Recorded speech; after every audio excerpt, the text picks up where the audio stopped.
Hi, we're here for a February manga haul video. This is everything that I bought in the month of February. And, yeah. As with my January one, I've read majority of the books that I picked up this month, except for a few that I will mention. So, first up, I bought the Tokyo Ghoul box set, which I am currently reading. So there are some volumes of this series that I have not finished yet. I watched the anime a long time ago, and I've always been curious about the manga. And I did own Stray Volume 1 before, so once the box set was back in stock, I bought my own copy. And I'm sure everyone knows what Tokyo Ghoul is at this point. It's pretty well known. I'm enjoying the series so far. It's very interesting. It's very dark. I don't read a lot of like darker series, so it's like a very big contrast compared to my shoujo works. But I'm enjoying it, and the artwork is pretty intense, like really crazy. But I'm liking the series so far. So here's volume 1, and I will tell you which ones I haven't read when we get to them. Volume 2 is right there. Let's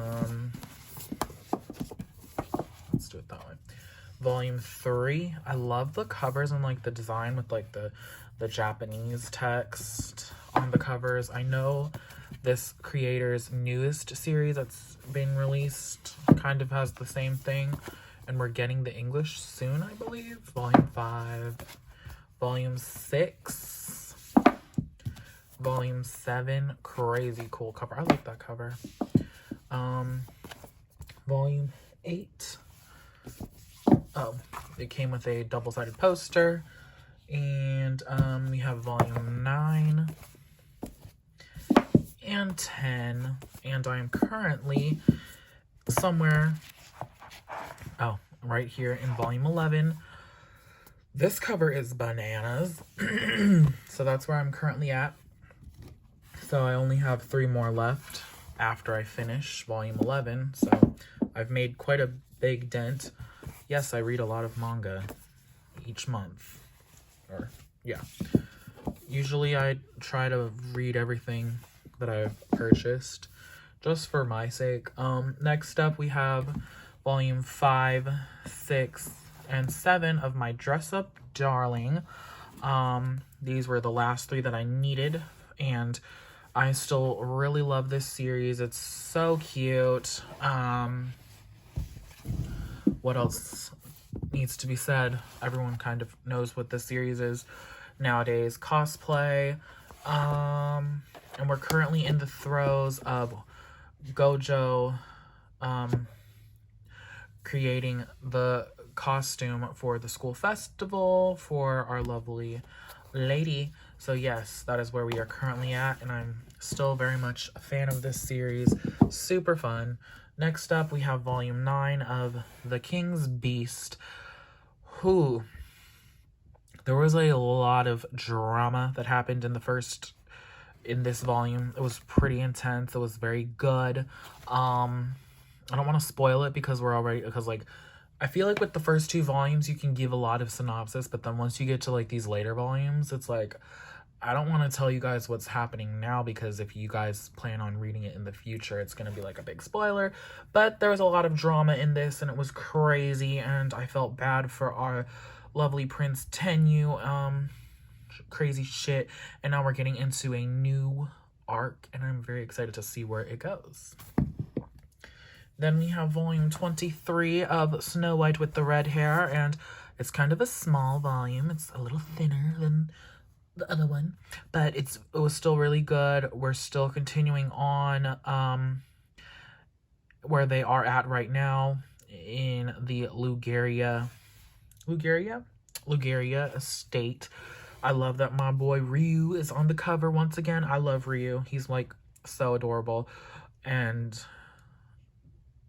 there's a lot of time that goes on through this series. So like the Ryu you're seeing here is not the same Ryu that you were introduced to. Next up, it's a shonen.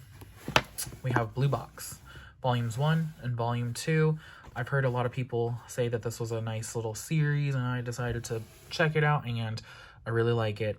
I think it's a good fit for me. I don't read a lot of shonen series or seinen. Well, maybe some of my series are considered seinen. I don't read a lot of shonen. I don't read a lot of sports. But this is like a good mix. It's like, yeah, it's centered around sports, but it's also a romance, and I love that. And it's a comedy, and it's really great artwork. I think it mixes a pretty good balance of like the little more rough on the edges sides of shonen with a little more of the grace and elegance that you can kind of cute style you can see in shoujo. So I'm really liking this one so far. I'm rooting for him. Next up, we have my special one, Volume 1. This is probably my favorite read of the month because it was so good. It is basically centered around this girl who, after pouring her heart out in a confession letter, is traumatized from what happens afterwards and vows to never really fall for anyone ever again, introducing our nation's like biggest idol at the moment. He bumps into her family restaurant and they form a interesting dynamic, and she slowly starts knowing more about him, and he wants to make her his fan, and it's very cute. It was a lot of heart-fluttering moments. If you are a K-pop fan, this I think would really resonate with you because it really resonated with me. It's kind of like we love these people who we'll probably never meet, but like if we do meet them, what the hell is supposed to happen? But it's like really crazy, and I really loved it. I cannot wait for the next volume of that one, which is May. Then we have Volume 8 of Lovesick Ellie. This was a lot of dynamics with her father this time around. More progression in their relationship. Love the purple.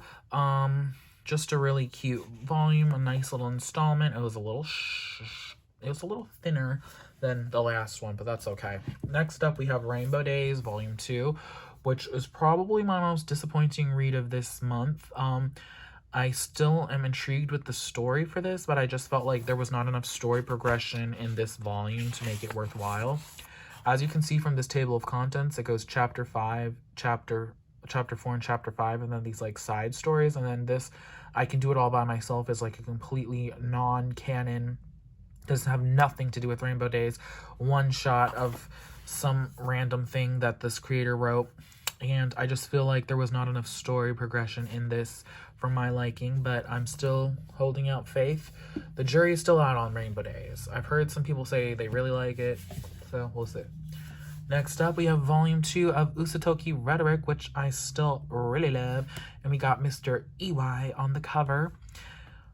He's like so goofy, but he's like so cool, and he's so cute, and I'm just like more cases. Kanako, she kind of has some self-doubts.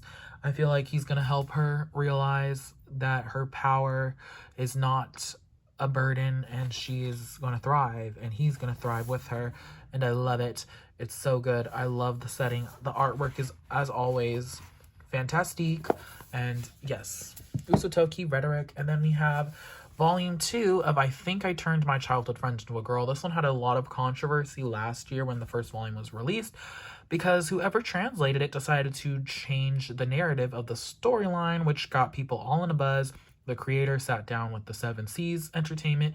7 Seas issued a statement saying that they would revise, and moving forward, they would properly genderify Hira, which they are doing in this volume. So I was like, okay, y'all have changed it, so I'm gonna support it now. And they were saying that eventually they would do the reprints of Volume 1, and on their website, 7 Seas Entertainment, under this series for the first volume, they said that they finally reprinted the first volume with the correct translation and fixes that needed to be done, which should have never happened in the first place. Thank you very much.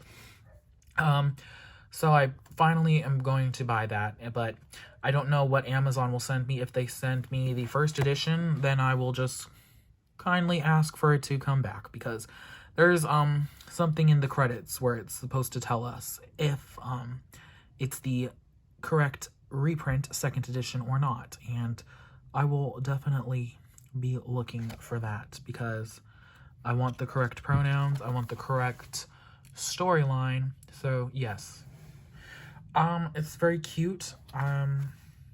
He's starting to realize things. He is still living his best life, doing what he wants, being who he is, and I like it. The problematic series is finally getting fixed. 7 Seas, please just translate the thing correctly, how it's given with the original material. Then you would have never had to have this much drama. And lastly, we have Volume 7 of Sasaki and Miyano. So good. Such a cute series. I really enjoyed this volume. The artwork is always fantastic. Gorgeous gorge. It's a little thicky boy this time around. I feel like Sasaki and Miyano, the volumes are always kind of short. This one gave a little girth. And graduation is upon us. And there's going to be new things that happen between our 2 lovely men.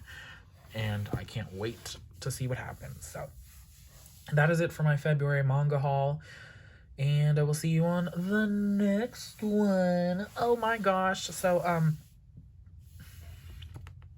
March 21st, I believe, is Volume 2 of A Condition Called Love, and I cannot wait. That is probably the thing I'm most excited for, as well as some other series that are just starting. But yeah, I will see you for that one later, and thank you. What have you been reading? What do you like? Great stuff all the way through. Bye.